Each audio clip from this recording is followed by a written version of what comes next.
I'd like to call to order the Hatfield Township Board of Commissioners Workshop Meeting for November 4, 2020. Roll call. President Zipfel. Here. Vice President Rogers. Here. Commissioner Andrus. Here. Commissioner Lees. Here. Commissioner Zimmerman. Here. I think I see Dean Mininger in the, shaking his head, in the audience. I was wondering, from the Hatfield Township Fire Department, I was wondering if he would lead us in the Pledge of Allegiance this evening. Flag. Republic for which under God, indivisible.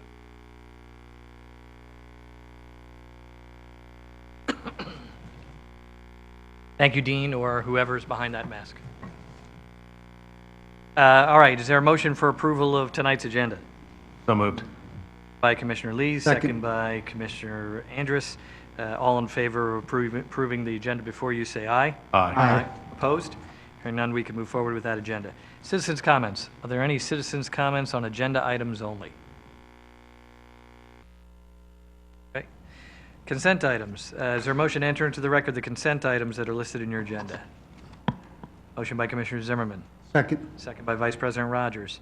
The only consent item we have for this meeting is the police report for the month of September. And with that, I'll call the question. All in favor of moving that into the record, say aye. Aye. Opposed? Hearing none, that is approved. All right, we're going to jump into committee reports. First is Planning and Zoning Committee, Vice President Rogers. Thank you. The first one tonight is 2801 Township Line Road Land Development Discussion. Amy, do you have that? Yes, thank you, Commissioner Rogers. This project is situated on a 77.5-acre piece of property at 2801 Township Line Road. This property stretches between Township Line Road and Berge Road. May have a map up there at some point. And already has a building on the site, which is approximately 300,000 square feet. Was most recently used by Gretz Brewery. It's currently occupied by Penn Beer. And that building would be added onto with an addition of approximately 83,000 square feet. And then in addition to that building, there would be a new 32,000 square foot structure and two 168,000 square foot warehouse buildings to be constructed on the site. There would be access taken from the existing access off of Township Line Road, as well as access from Berge Road. The plan contemplates realigning the Berge Road access to provide better access for trucks from Berge Road onto this site and avoid conflicts with the Americold site across the street on Berge Road. The project has been reviewed by the County Planning Commission. It's been recommended for approval by the Township Planning Commission and has been discussed by the Planning and Zoning Committee. Here we go. Here's the entire property, are the two parcels shown with stars on them. That's the 77-acre property. The existing building is rather easy to pick out. And then the next slide would show you the construction phasing. The first phase to be built would be the green phase, which is one of the 168,000 square foot flex buildings. The second phase would be the purple area, which is the second of the 168,000 square foot buildings. The third phase would be the freestanding 32,000 square foot building, colored in with tan. And then in the blue is the existing building with the addition shown along the northern side and along the western side. The parking lot shown in yellow would be the final phase of the project. And I believe we have one more slide which shows, there we go, which shows the new driveway configuration coming in off of Berge Road.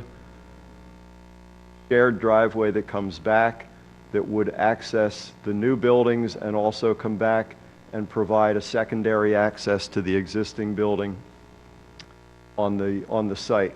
And there's also a shared arrangement that's been worked out with the neighbor to the west who has the sheep farm, Mr. Brown, who has always used that area informally, and that's been formalized as part of this project.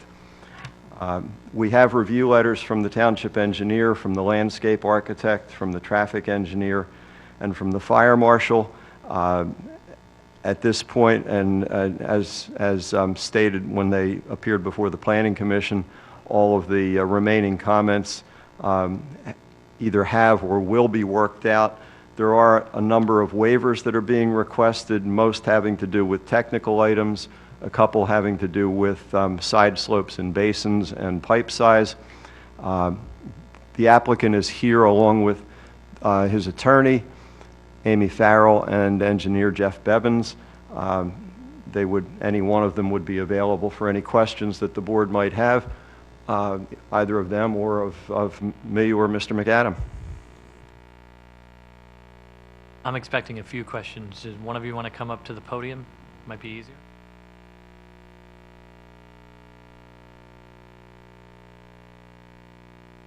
Good evening, Amy Farrell with Kaplan Stewart. We're the attorneys for the applicant. I am going to ask Jeff to come up as well because I suspect questions may be more technical in nature and he's the better person to answer those. So first, orient me for a second.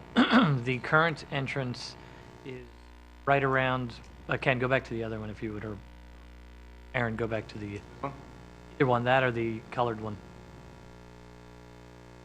That's the current entrance now? Correct. So the third phase is a building that's kind of right off, it will be right off to the left of the entrance? Yeah, that's the smaller flex building that would go in, yes. All right, so the only access points would be the current access point that exists, and then the new one in the bottom right corner there that's coming off of Berge. Right, so that's the Berge Road access does exist currently in a slightly altered form. Oh. What you see here, that kind of S curve that's being added, Yep. is to improve the distance between that entrance on this side of Berge Road and an entrance further, what I would say is planned south across the street on Berge Road. So it cleans up that whole sort of street frontage along there, but there is an existing access point there now. So we really have three new, essentially, buildings that are going to be, and in addition. What are the, and my apologies if this was already explained. Walk me through phase 1, 2, and 3. What are each building and what are they going to be used for? Sure, so 1 and 2, in the green and the purple, Right. are warehouse buildings. So they have not been identified in terms of tenants yet, but the intent is just general warehouse, which is permitted in your industrial district. The blue that you see in the middle is largely existing building. That is the existing warehouse that's on site. There would be an addition proposed as part of a future phase there, also warehouse in scope. The building in the upper left corner, that kind of tan or beige color, is a flex space. So there's, again, tenants have not yet been identified, but the expectation is that would be a smaller level, either warehouse or something similar. So these are not being built as essentially an extension of an existing business? These Correct. They're standalone, anticipated to be standalone, separate warehousing facilities for unrelated businesses to the one previous? That would be the expectation, yeah. The closest residence, I'm not sure where that is. I want to say it's across the street as you travel kind of like along. If the entranceway, the existing entrance is on your right, that there is some residential locations on your left. Is that correct? The farm. Where I'm pointing is Mr. Brown's property. His farm, right? He has the sheep farm in the back, and then his home is the old farmhouse. So that would be the closest residence. There's another residence up in this area right here, but those are the only two residents along that stretch of Berge Road.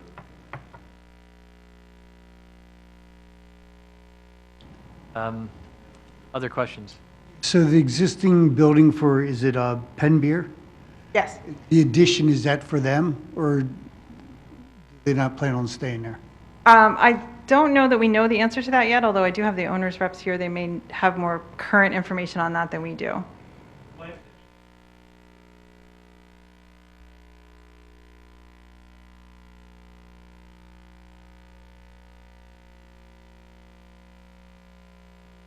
And is there any improvements being made on Bergie Road?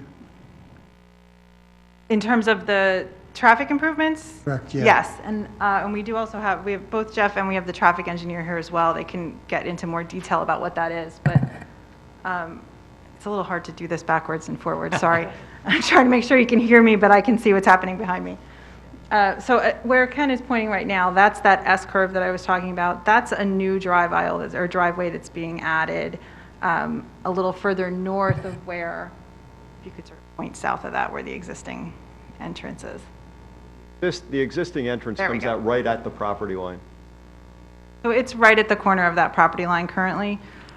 You can see a little better in the aerial. There's an existing driveway across the street and a little further plan south. This improvement will allow that a little more distance between that existing drive and the traffic that would be coming in and out here. It also cleans up that entrance a bit in terms of access for fire and truck apparatus, as well as for Farmer Brown himself. The current condition there is a little, sort of has been kind of there for a long time and not really a primary entrance or exit that's been maintained in any significant way. So this is, we think, a substantial improvement there.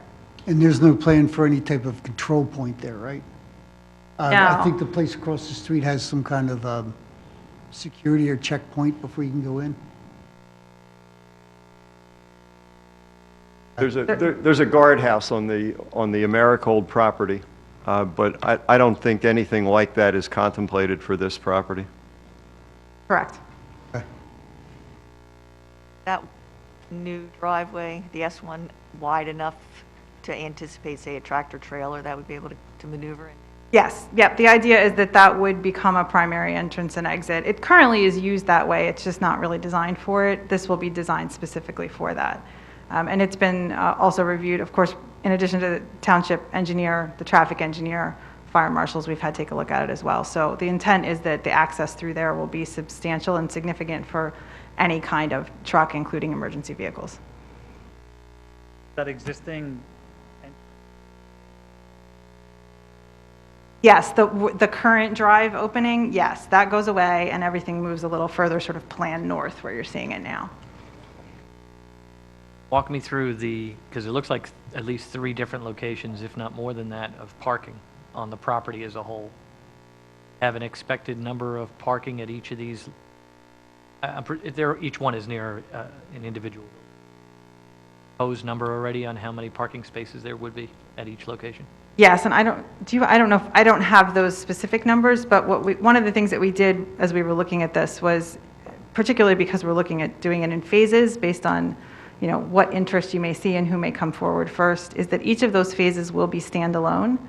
So the idea is that one warehouse could go in, and the truck loading, all of the access, all of the parking that would be required in connection with that warehouse building would go in as part of that phase. So each of the buildings in and of itself then in that respect stands alone. So there was no zoning relief required with this plan. It's a fully compliant plan. How about, is there any green portions of the property that will remain? Yeah, and I think Jeff can probably give you more details on what that looks like. areas that show up as the black on this are existing wetland and wooded areas. Those are all to remain. A large portion to the north, and then the northeastern corner of the plan there. You can get the percentage if you want that. Sure.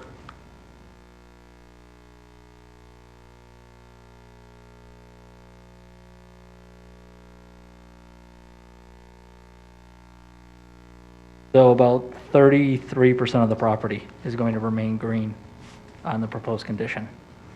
So, Aaron, can you go to the map that shows the surrounding roads? Yep. Taking a look to see what surrounds the property and what could be impacted.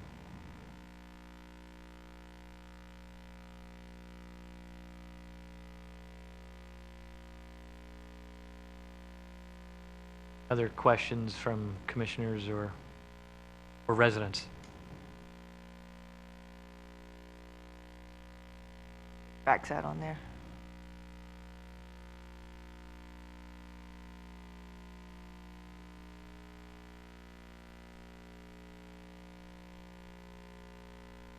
Anything else for tonight?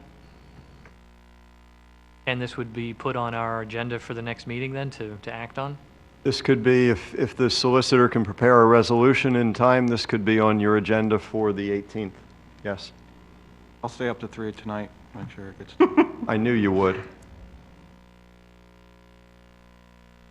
think tonight is Gunsmoke.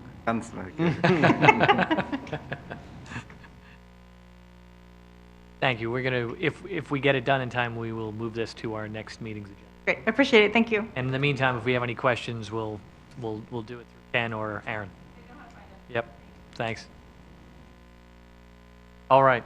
Okay, the second item tonight is 3120 Penn Street, land development approval extension discussion. This is, thank you, Commissioner Rogers. I'll take this one briefly. This is the old Finn McCool's property. I can't say building anymore because the building's gone, but, and thank goodness, but the property has been purchased by a developer by the name of Sal Payon. He is buying the project in its entirety and will be building the new apartment building on the site. He has asked the board if they would extend the approval that was already granted. You granted preliminary final approval last year. He's asked if the board would extend that approval through, I believe the date was June 30th of 2022. He's not in a position to build right now, and with the uncertainty in the market with the pandemic, he's not sure if he wants to start the project in the middle of that. So he'd like to have time for things to settle out and the financial markets to stabilize and then come in. And rather than come back and ask multiple times, he thought if he could get an extension to June 30th of 2022, that would give him plenty of time to be able to begin the project. Was he the one that demoed the property? He and his partner demoed it, yes. So Ken, by giving them the extension, it sits the way it is. It will- And there's no action taken by us. It will sit as a vacant lot. They'll have to maintain the fence around the existing gonna ask. cellar hole, which they installed after they demoed the building. And if it goes too long, we may ask them to do something a little more permanent than that. We had asked them to put the fence up immediately after the demo, and they did, but we may talk to them about something more permanent if it goes much beyond next spring. But they wanted the flexibility to be able to start this within a year and a half or so. So is it level and clean, all debris removed? It's level and clean, all debris removed, but the cellar hole from the old building is still there. They didn't want to bring fill in just to fill it when they knew they were going to have to do excavation later. That is accessible if somebody jumps over the fence and can climb down there? It would be accessible if somebody trespassed and jumped over the fence and climbed down in the hole, yes. So is it inaccessible to a young child or anything that might harm themselves and unwittingly get in there?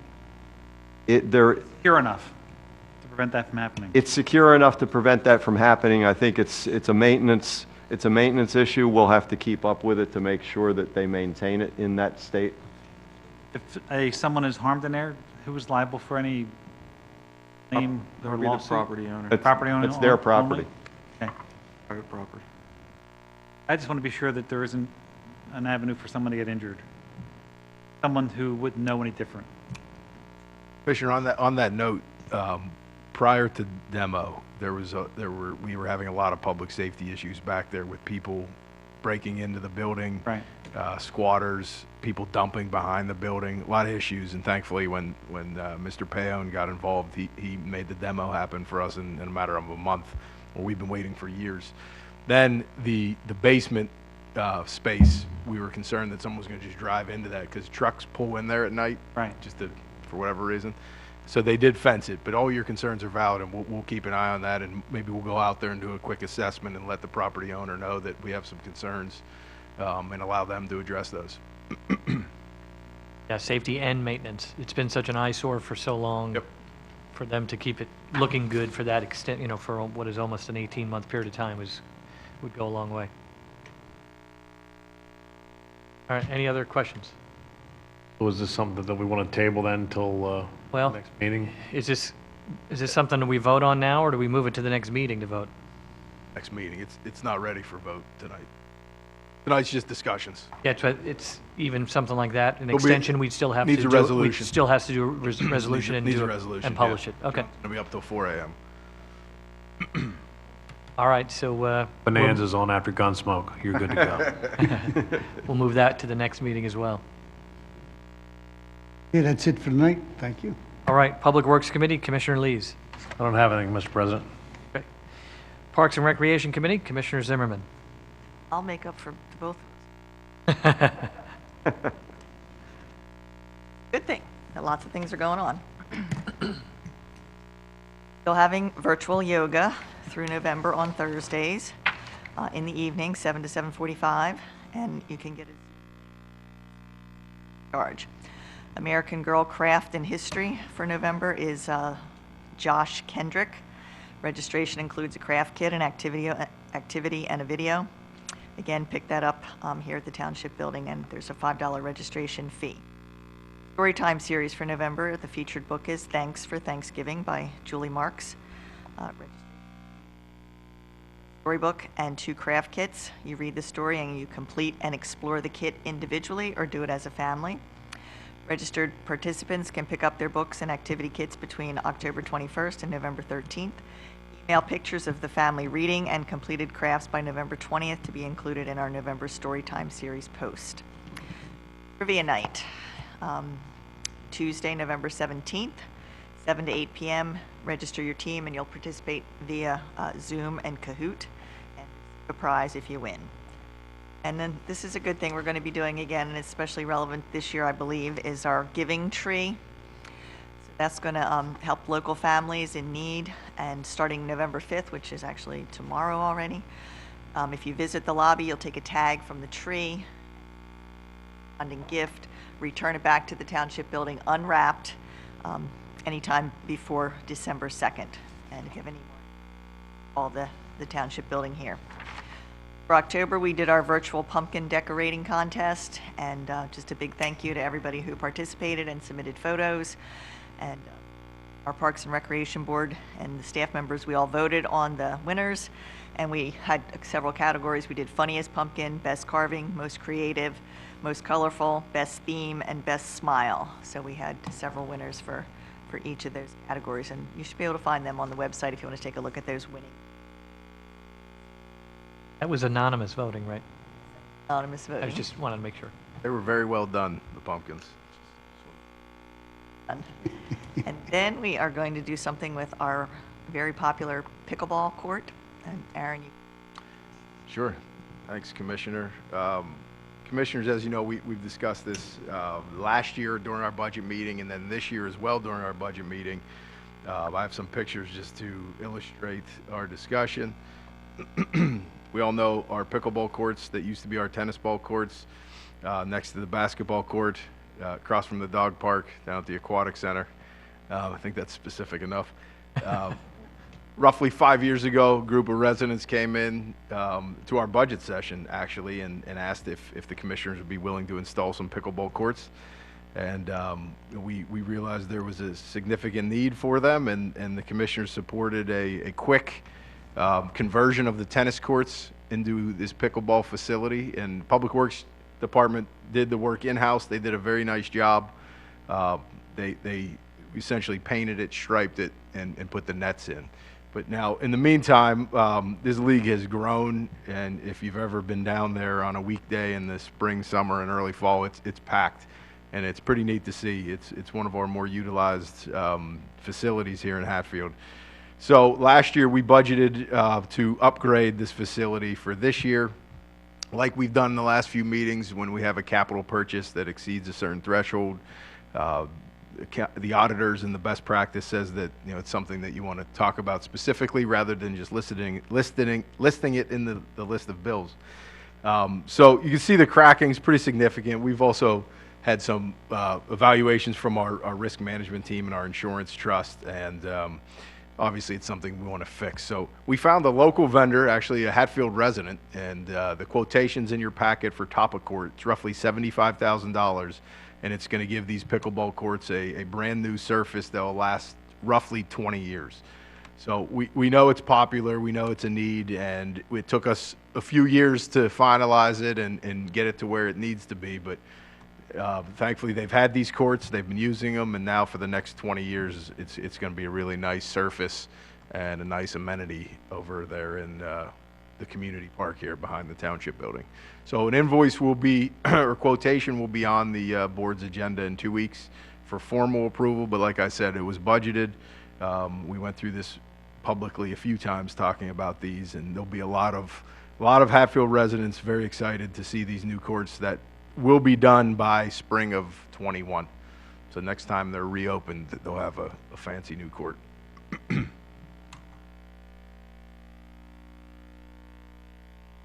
Oh, I have. And that, yep, that's it. Yep. Oh, okay. All right, that's pickleball courts. That's going to make everyone very popular around here. The staff is going to be very popular. They're going to be stopping in just to say thank you. So, done. All right, public safety, 2 items. No parking signage discussion. Aaron, I think you have this one. Yeah, sure. 2 items that came up over the last few months, both resident-driven, one through Commissioner President Ziffel and Commissioner Andrus, respectively, depending on ward location. First one's on Orvilla. We met with a group of residents in Tarrington that had concerns with a location on Orvilla that I'm going to illustrate here. This stretch of roadway. What's happening is there's several vehicles, large trucks parking in this section. The residents in Tarrington that are coming out of their development right here having a hard time seeing the approaching vehicles due to these trucks. And then another concern we heard about as well was in the evening times when it's dark and these trucks are parked here, some cars don't see them and they maybe go make a pass, and there's been a few, from what I'm told, near misses. I don't think we have any documented accidents there. So the request came from the residents. I know President Ziffel has been at some meetings with these group of residents as well. And they asked if the commissioners be willing to restrict parking on this section of Orvilla to prevent those trucks and other vehicles from parking there to alleviate some of the safety concerns that some of the folks have in that area.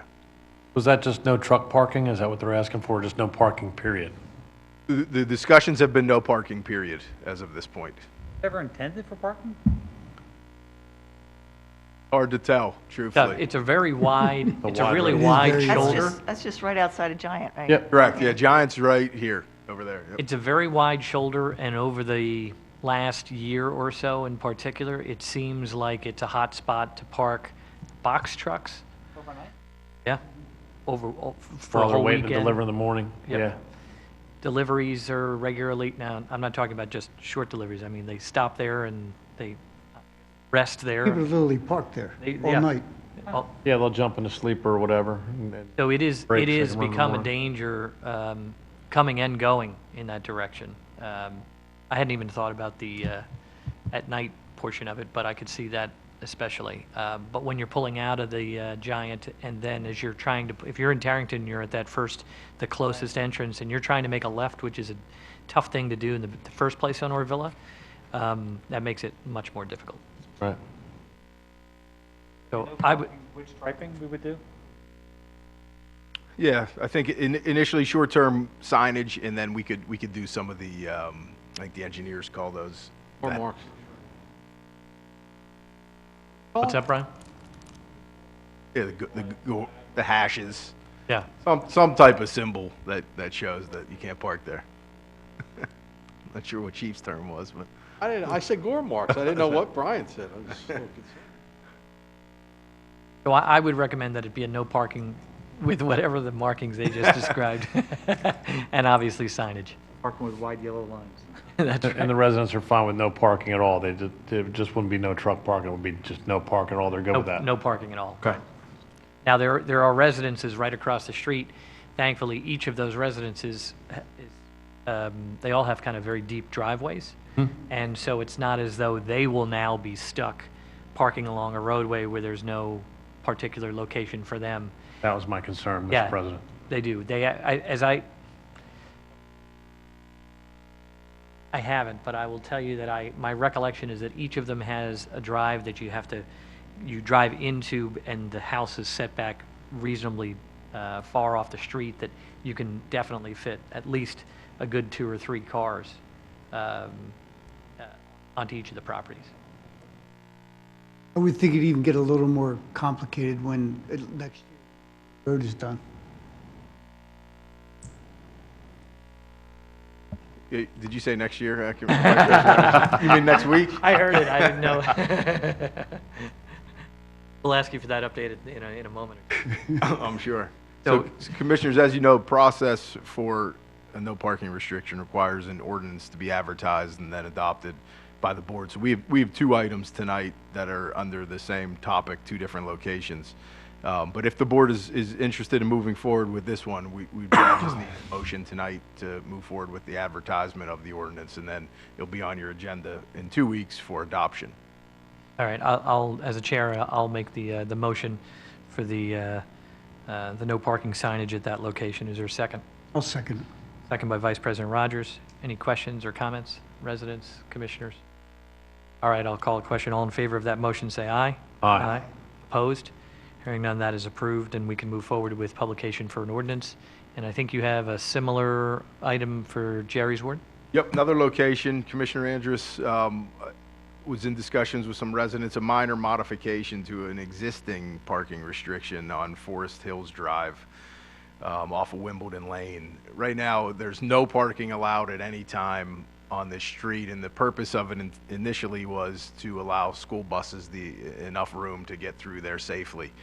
What we've discussed in Commissioner Andrus with his feedback, what is being proposed tonight is to modify the existing sign to allow for parking on non-bus times, right? So there's some residents out there that wanted to have the ability to park on weekends, on days that the schools are closed, as well as throughout the day when school buses aren't coming through the neighborhood. So we have a modification to allow parking except for the hours that the buses would be coming through, which we have on what will be the draft ordinance, 2-hour chunks of time, so the morning and the evening, and then with some verbiage about except when the school is closed. So it's in addition to the no parking to allow these residents to park outside their homes when the buses aren't coming. Question on that, Aaron. Sure. I know right now we got COVID going on and all that, but what happens when they start running the sport buses again in the evenings for the kids that are playing sports and stuff? I mean, you're talking about 2-hour periods, but then they have the late sports buses that bring those kids home. That's a valid point. We'll have to talk to North Penn. We would be happy to talk to them about busing and scheduling to make sure we accommodate those items. I don't know if the sports buses take them just to the school and then they drive home, or we'll have to figure that out. It's a valid point. We'll talk to the transportation director, and we'll make sure the times are outside of those times. Okay. Thank you. Sure. All right, any other questions or comments? All right, so is there a motion to add that signage to the Forest Hills Drive? Motion by Commissioner Andrus. Is there a second? Second by Commissioner Lees. Any questions or comments? Hearing none, I'll call the question. All in favor, say aye. Aye. Opposed? Hearing none, that is approved, and we can move forward with publication for an ordinance, conditioned upon the inquiry with the school board. Sure. No problem. All right, that handles first item under public safety. Second is physical exams, volunteer fire companies. Aaron, I think you have this one too. Thanks, Mr. President. President Miniger is actually here. He's going to perform his physical for the audience. Just kidding. So if Dean would like to supplement this, he can, but I'll introduce the concept. This isn't the first time the commissioners have seen this item on an agenda. Several years back, commissioners, you probably remember agreeing to finance these comprehensive physical examinations for our volunteer firemen. So they happen every 3 years. So this happens to be the second round. We have an invoice in the packet to give you a sense of the cost, roughly $30,000. There's more coming after the exam. That's the initial fee, but this is the lion's share of it. This is for both fire companies, for Calmer and Hatfield, and Calmer with Commissioner Lees is involved. But Dean was here years ago explaining it. I think we all understand the need to make sure that our volunteers are healthy, and this gives them sort of a baseline on what they then need to work on to make sure that they can handle the physical nature of being a volunteer fireman. So, President Manager, I don't know if you have any more to add.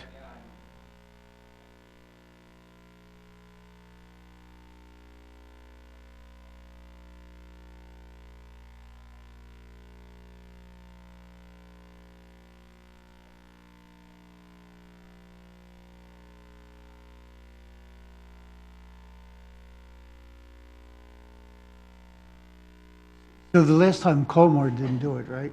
It was just Hatfield. Both went through it. Did they not?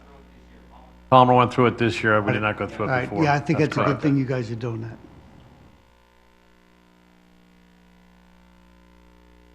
Okay. And we're much better physical specimens, just saying, Mr. President. We'll find out. That's right. Dean, when do you think the next round will come in? And Dean, sorry to interrupt, but I have heard from several residents in the last 2 weeks that watch the videos and are frustrated when no one speaks on the microphone because they hear nothing when you're watching these videos. So if you wouldn't mind going to the mic, I know I hate to do that to you. We have a handheld here. If you prefer that, you can sit with it. But all right, thank you.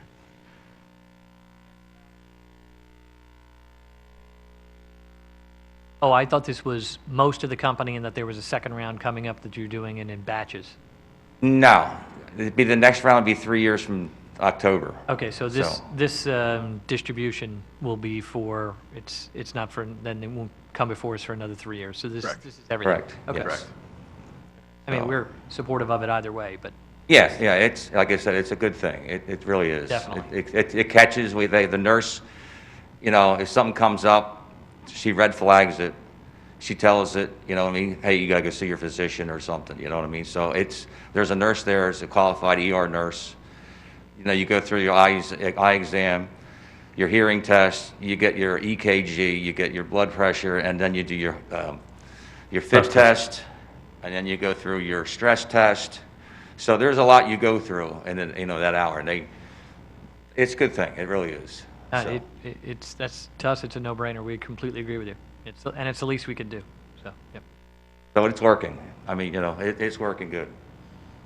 Okay, great, thank you. Commissioner, just so you know too, that expense comes out of the fire reserve fund, so that's Right. paid for by the fire tax. We we move that for action to the next meeting? Correct. The invoice is in the packet. We'll formally approve, or the board will consider formally approving it in 2 weeks, yes. Okay. All right, Dean, thank you for joining us. All right, Finance Committee, Commissioner Andrus. Just one announcement, that the budget presentation for 2021 is November 18th, and hope it'll be 7th year with no tax increase. So November 18th, be here or be squared. Aaron will be here, ready to go. 3 hours. 3 hours. 200 slides. I was going to say, did we put a maximum on the number of? Please do. I can't stop myself. 2. Perfect. 2 slides. The presentation, nice picture of Hatfield, and then the summary. No tax increase. That's it. right. All right. Okay, great. Next is the Township Manager's Report. Aaron. Thanks, Mr. President. Just 3 brief items tonight. First one, we all know about we have 2 financing authorities here in Hatfield. One is the Industrial Development Authority.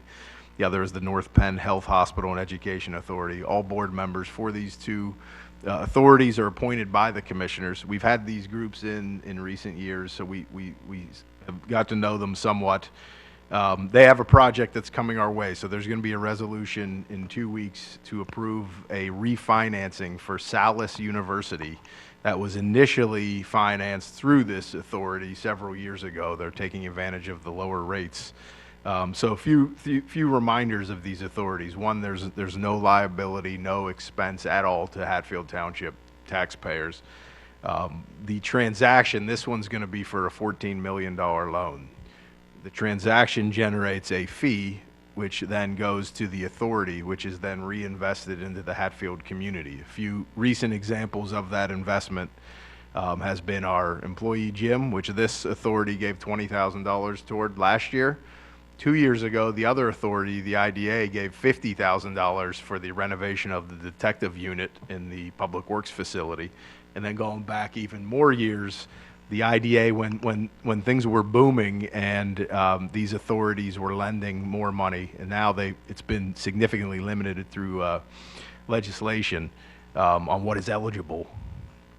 When they were having several transactions a year, they helped finance the original police department, police station.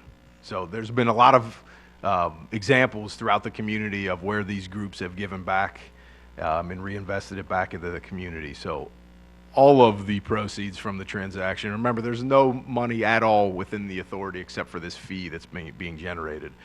It's still, the lending still goes through a bank. This is just a conduit. This allows the borrower to borrow at a low interest, a tax-free loan through one of our two authorities. So this will be on the agenda. The board itself will meet within the next week to approve the loan on their end, and then it'll come back to the commissioners for final approval in 2 weeks from tonight. I think we did one of these earlier this year, but we do one or two a year, which is pretty much all. The IDA only has 10 million to lend a year.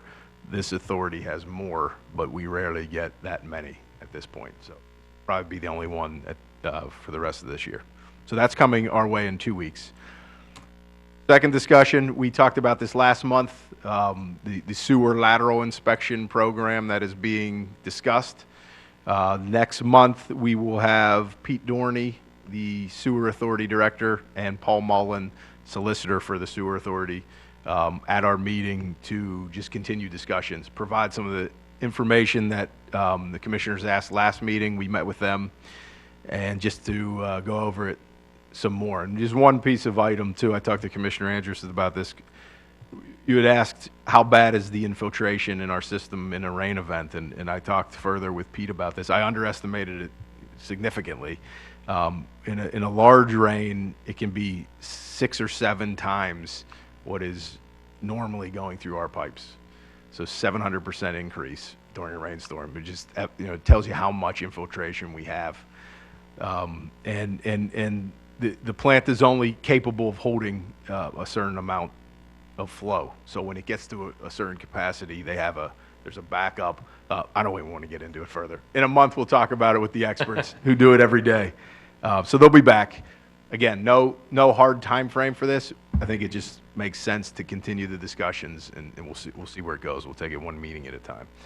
Last item, and I'm glad President Mininger is here because we haven't had the opportunity to announce our grant that we received in partnership with the Hatfield Fire, partnership with Hatfield Boro. The township recently received $56,500 from Montgomery County to install flashers at the fire company facility here, the fire station in Hatfield Boro at Market Street and Union. You'll see they're designated where the flashers will be.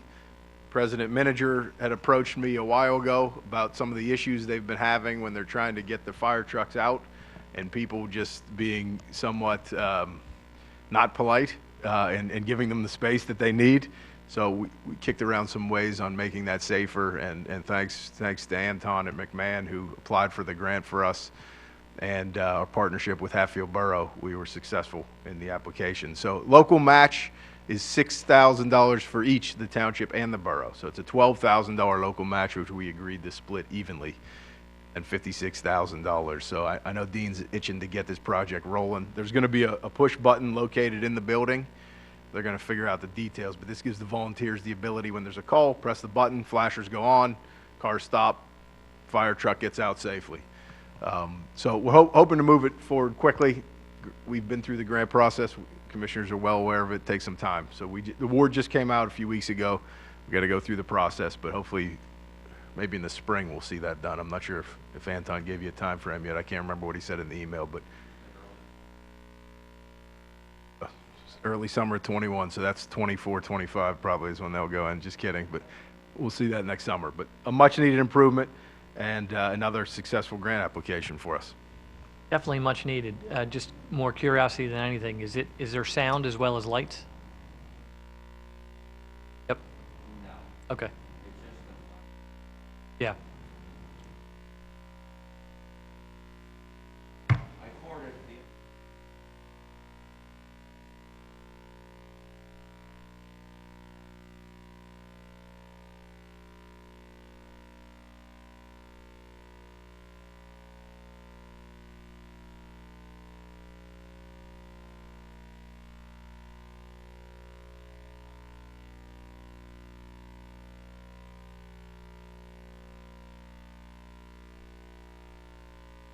Right. Yeah. Okay, that's great. No, it's definitely needed. Dean? We had that in Hilltown. We have the push button. You can also trigger it from the truck as well when you're getting ready to pull out. Only problem with the tones tripping that we found, not to tie up the public's time, but it slows traffic down, obviously. So when you're coming into the firehouse, it might back traffic up while you're trying to get into the station. So that way you guys could just trigger it each time you go out on the truck, and it might let it run for 2 or 3 minutes, maybe. Just something to think about.